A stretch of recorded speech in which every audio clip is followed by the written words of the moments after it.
আসসালামু আলাইকুম। এখন শুনবেন সংবাদ শিরোনাম। পদোন্নতি পাওয়া সেনা কর্মকর্তাদের র্যাঙ্ক ব্যাচ পড়ালেন প্রধানমন্ত্রী তারেক রহমান। সৌজন্য সাক্ষাতে বেইজিং সফরের আমন্ত্রণ চীনা রাষ্ট্রদূতের।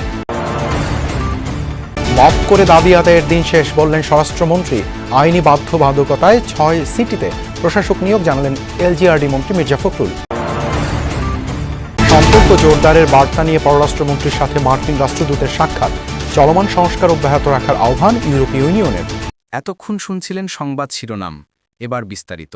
প্রথমবারের মতো ঢাকা সেনানিবাসে সশস্ত্র বাহিনী বিভাগে অফিস করেছেন প্রধানমন্ত্রী তারেক রহমান। পরে তিনি পদোন্নতি পাওয়া 2 সেনা কর্মকর্তাকে র্যাঙ্ক ব্যাজ পরিয়ে দেন। এ সময় প্রধানমন্ত্রীর প্রতিরক্ষা উপদেষ্টা গণমাধ্যমকে জানান, দেশের মানুষের নিরাপত্তার কথা মাথায় রেখে সশস্ত্র বাহিনীকে জনমুখী ও আধুনিক করে গড়ে তোলা হবে।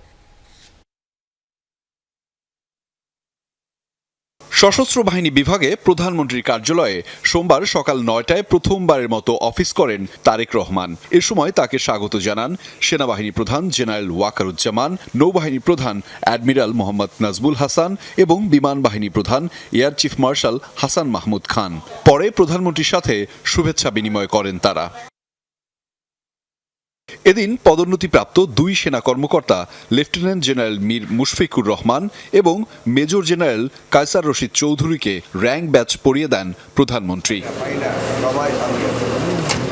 এদিকে শেরেবাংলা নগরে প্রধানমন্ত্রীর প্রতিরক্ষা উপদেষ্টা অবসরপ্রাপ্ত ব্রিগেডিয়ার জেনারেল শামসুল ইসলাম প্রতিরক্ষা মন্ত্রণালয় পরিদর্শন করেন। পরে মন্ত্রণালয়ের কর্মকর্তাদের সাথে বৈঠক করেন উপদেষ্টা। তাকে মন্ত্রণালয়ের কর্মকাণ্ড এবং ভবিষ্যৎ পরিকল্পনা সম্পর্কে অবহিত করেন প্রতিরক্ষা সচিব মোহাম্মদ আশরাফ উদ্দিন। গণমাধ্যমে প্রতিরক্ষা উপদেষ্টা সশস্ত্র বাহিনীর সম্প্রসারণ ও আধুনিকায়নে সরকারের আন্তরিকতার কথা তুলে ধরেন। ফ্যাসিস্ট সরকার যেভাবে বিভিন্ন বাহিনীগুলোকে ধ্বংস করেছে, সেইখান থেকে তাদেরকে উত্তরণ করে বাংলাদেশের মানুষের চাহিদার যেরকম বাহিনী হওয়া উচিত, যে বাহিনী সত্যিকার অর্থে বাংলাদেশের স্বাধীনতা এবং সার্বভৌমত্ব রক্ষায় অতন্দ্র প্রহরী হিসাবে ইতিপূর্বেও কাজ করেছে এবং ভবিষ্যতে যেন আমরা ওইরকম একটা সশস্ত্র বাহিনী গড়ে তুলতে পারি, সেই দিক নির্দেশনা উনি ইতিমধ্যে দিয়েছেন। উপদেষ্টা জানান, স্বাধীন, সার্বভৌম, আধুনিক ও উন্নত বাংলাদেশ গড়ে তুলতে প্রতিরক্ষা মন্ত্রণালয় কাজ করে যাবে। আমাদের যে সোলজারিংটাকে অনেকটুকু বিনষ্ট করে দেওয়া হয়েছে, সেই সোলজারিংটাকে ফিরিয়ে এনে আরও শক্তিশালীভাবে আমাদের এই গণতন্ত্র এবং সার্বিক পরিস্থিতি সাধারণ মানুষের এবং স্বাধীনতা সার্বভৌমত্বের জন্য আমাদের একটা শক্তিশালী অস্ত্র হিসেবে থাকতে পারে।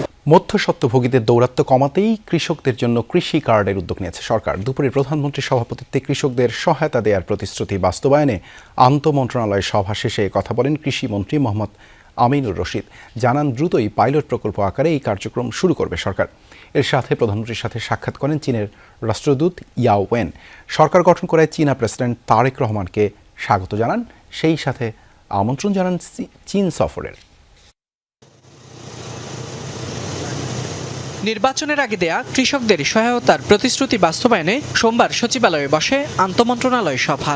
প্রধানমন্ত্রী তারেক রহমানের সভাপতিত্বে এতে যোগ দেন অর্থ, কৃষি, ভূমিসহ সংশ্লিষ্ট মন্ত্রণালয়ের মন্ত্রী ও প্রতিমন্ত্রীরা। সোমবার দুপুর 12টায় মন্ত্রিপরিষদ কক্ষে শুরু হওয়া এ সভার বিষয় ডিজিটাল কৃষক কার্ড। বিএনপির ইশতেহার অনুযায়ী এ কার্ডের মাধ্যমে প্রান্তিক কৃষকদের কাছে সরাসরি সরকারি প্রণোদনা, সার ও বীজের ভর্তুকি পৌঁছে দেয়া। আর এটি বাস্তবায়নেই অনুষ্ঠিত হয় বৈঠকটি। বৈঠক শেষে তথ্যমন্ত্রী জহিরুদ্দিন স্বপন বলেন, মধ্যস্বত্বভোগীদের দৌরাত্ম্য কমাতেই কৃষকদের জন্য স্মার্ট কৃষি কার্ডের উদ্যোগ নিয়েছে সরকার। দ্রুতই পাইলট প্রকল্প আকারে এ কার্যক্রম শুরু হবে বলে জানান তথ্যমন্ত্রী। কৃষক কার্ড দেওয়ার ক্ষেত্রে যে সংশ্লিষ্ট অন্যান্য বিষয়গুলি আছে, সেই বিষয়গুলি নিয়ে আমরা আলাপ করছি। নীতিগতভাবে এটা আমাদের বহু আগেই সিদ্ধান্ত, আমরা বাস্তবায়নের জন্য আজকে প্রথম বৈঠক মাননীয় প্রধানমন্ত্রী করছেন। ইনশাল্লাহ যত দ্রুত সম্ভব আমরা ফ্যামিলি কার্ডের মতোই কৃষক কার্ডের পাইলট প্রজেক্ট শুরু হতে যাচ্ছে। মধ্যস্বত্ব কোনো ভোগীরা যাতে কোনো সুযোগ সুবিধা না নিতে পারেন অথবা যাতে কোনো লিকেজ না হয়, সে কারণেই কিন্তু আমরা স্মার্ট কৃষক কার্ডের দিকে যাচ্ছি। এর আগে প্রধানমন্ত্রীর সাথে সাক্ষাৎ করেন চীনের রাষ্ট্রদূত ইয়াও ওয়েন। প্রায় 1 ঘণ্টাব্যাপী বৈঠকে দুদেশের স্বার্থ সংশ্লিষ্ট বিষয়ে আলোচনা হয়। বিপুল সংখ্যাগরিষ্ঠতা নিয়ে সরকার গঠন করায় চীনা প্রেসিডেন্ট তারেক রহমানকে স্বাগত জানান, সেই সাথে আমন্ত্রণ জানান চীন সফরের। বৈঠক শেষে প্রধানমন্ত্রীর পররাষ্ট্র উপদেষ্টা বলেন, বাংলাদেশ চীন সম্পর্ক এগিয়ে নিতে আলোচনা হয়েছে। প্রধানমন্ত্রী নির্বাচিত হওয়ার পরে ওনাকে কনগ্রাচুলেশন জানানোর জন্য এবং চায়নার প্রেসিডেন্ট শি জিনপিং সাহেবের পক্ষে এবং চায়নার প্রিমিয়ার লি কুয়াংয়ের পক্ষে উনি শুভেচ্ছা জানাইছেন। বাংলাদেশ চায়না সম্পর্কটা ওই যে ঐতিহাসিক, সূচনা হয়েছিল শহীদ প্রেসিডেন্ট জিয়াউর রহমানের সময়। চায়না একজন একটা ইম্পর্টেন্ট স্ট্রং ডেভেলপমেন্ট পার্টনার বাংলাদেশের। আগামী 12 মার্চ শুরু হতে যাচ্ছে ত্রয়োদশ জাতীয় সংসদের প্রথম অধিবেশন। রাষ্ট্রপতি মোহাম্মদ শাহাবুদ্দিন এই অধিবেশনের আহ্বান করেছেন। সংবিধানের 72 অনুচ্ছেদের 1 দফায় প্রদত্ত ক্ষমতা বলে তিনি এই সিদ্ধান্ত নিয়েছেন বলে জানিয়েছে সংসদ সচিবালয়। জাতীয় সংসদ ভবনের সংসদ কক্ষে আগামী 12 মার্চ বৃহস্পতিবার বেলা 11টায় এই অধিবেশন শুরু হবে। রাষ্ট্রপতির আদেশ অনুযায়ী 1432 বঙ্গাব্দের 27 ফাল্গুন এই সভার দিনক্ষণ চূড়ান্ত করা হয়েছে। নবনির্বাচিত সংসদ সদস্যদের উপস্থিতিতে এটিই হবে ত্রয়োদশ সংসদের প্রথম আনুষ্ঠানিক যাত্রা। সংসদ সচিবালয় থেকে জানানো হয়েছে, অধিবেশন শুরুর যাবতীয় প্রস্তুতি ইতিমধ্যে সম্পন্ন করা হয়েছে। ঢাকার শেরে বাংলা নগরে অবস্থিত সংসদ ভবনে এই ঐতিহাসিক অধিবেশন ঘিরে নিরাপত্তা ব্যবস্থা জোরদার করা হয়েছে। রাষ্ট্রপতির সাংবিধানিক ক্ষমতা বলে প্রথম অধিবেশনটি বসতে যাচ্ছে। ত্রয়োদশ সংসদের প্রধানমন্ত্রী, বিরোধী দলীয় নেতা, চিফ হুইপ সহ বেশিরভাগ সদস্য প্রথমবারের মতো এমপি নির্বাচিত হয়েছেন। মপ করে দাবি আদায়ের দিন শেষ, এমনটি জানালেন নতুন স্বরাষ্ট্রমন্ত্রী সালাউদ্দিন আহমদ। বলেছেন, আইন শৃঙ্খলা পরিস্থিতির উন্নয়নই সরকারের অগ্রাধিকার। এই লক্ষ্যে রাজনৈতিক বিবেচনায় লাইসেন্স দেওয়া অস্ত্র বাজেয়াপ্ত করা হবে। যোগ্যতার ভিত্তিতে নিয়োগ পাবেন এসপি ও সিরা।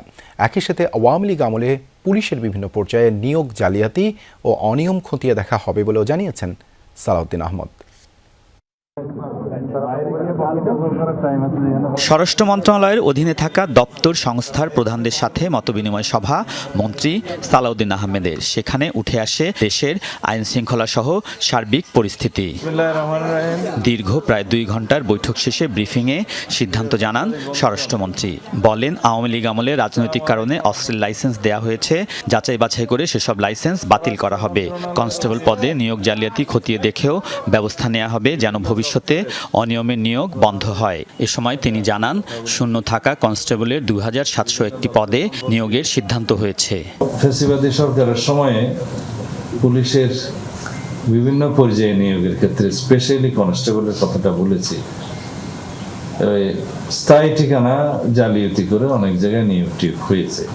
তো সেগুলো একটু ফাইন্ড আউট করে বিবেচনা নিতে হচ্ছে, আবার যেন কারো উপরে জুলুম না হয়। ফ্যাসিবাদী সরকারের সময়ে রাজনৈতিক উদ্দেশ্যে বা বিভিন্ন অপরাধমূলক কর্মকাণ্ড করার উদ্দেশ্যে হয়তো অন্যভাবে তারা লাইসেন্স পেয়েছে রাজনৈতিক বিবেচনায়। সেই বিবেচনায় যারা পেয়েছে সেগুলো বাতিল করা হবে এবং একই সাথে সেই লাইসেন্সের অধীনে অস্ত্র থাকলে সেটাও বাজেয়াপ্ত হবে। স্বরাষ্ট্রমন্ত্রী বলেন, 5 আগস্টের পর অন্তর্বর্তী সরকারের আমলে কিছু সুবিধাবাদী গোষ্ঠী হয়রানিমূলক মামলা করেছে। এসব মামলা যাচাই করে প্রত্যাহার করা হবে। 5 আগস্টের পরে বেশ কিছু মামলা হয়েছে, এখানে কিছু সুবিধাবাদী শ্রেণীর মানুষ এগুলার সুযোগে ভোগান্তি সৃষ্টির জন্য অনেককে আসামি করেছে, যারা সেখানে জড়িত থাকার প্রশ্নই আসে না। সেই জায়গায় অনেক বড় বড় ব্যবসায়ী এবং অনেক স্বনামধন্য ব্যক্তি, সমাজের বিশিষ্ট ব্যক্তিদেরকে ওইরকম আসামি করা হয়েছে। তাদের এই যে যথাযথ ব্যবস্থা করা এবং তারা যেন ভোগান্তি সৃষ্টি না হয় সেগুলো দেখবে। অন্তর্বর্তী সরকারের আমলে লটারির মাধ্যমে এসপি ও সি নিয়োগের স্বচ্ছতা নিয়েও প্রশ্ন তুলেছেন স্বরাষ্ট্রমন্ত্রী। লটারির মাধ্যমে যে যাকে যেখানে পেয়েছে সেই লটারিটাও ট্রান্সপারেন্ট ছিল বলে আমরা মনে করি না। সেটা হয়েছে, কিন্তু সরকারের নিয়োগ সেভাবে হয় না। সুতরাং এগুলো স্ক্রুটিনি করে